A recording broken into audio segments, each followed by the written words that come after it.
Black liberation icon Assata Shakur dies at 78 in Cuba. Cause of death and final words revealed. The world is mourning the death of Assata Shakur, the revolutionary Black liberation activist who spent over 4 decades in exile. Shakur has died in Havana, Cuba, at the age of 78. Officials confirmed that the cause of death was respiratory failure, a condition she had battled in silence. Family members at her bedside shared her poignant final words, "Tell them I never stopped believing in freedom." A life of defiance. Born Joanne Deborah Byron in 1947, Shakur rose to prominence during the 1960s and 70s as a leading figure in the Black Panther Party and later the Black Liberation Army. She became a symbol of resistance against racial injustice, unafraid to challenge systems of power through activism and, at times, militancy. In 1973, her name became headline news after a deadly New Jersey Turnpike shootout that resulted in the death of a state trooper.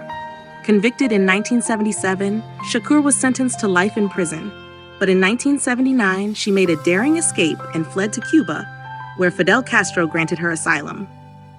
Exile and legacy. For the next 40 years, she lived in Havana, teaching, writing, and speaking about freedom and justice. Her autobiography, Assata, became a cornerstone for generations of activists, blending her personal journey with the broader struggle for liberation.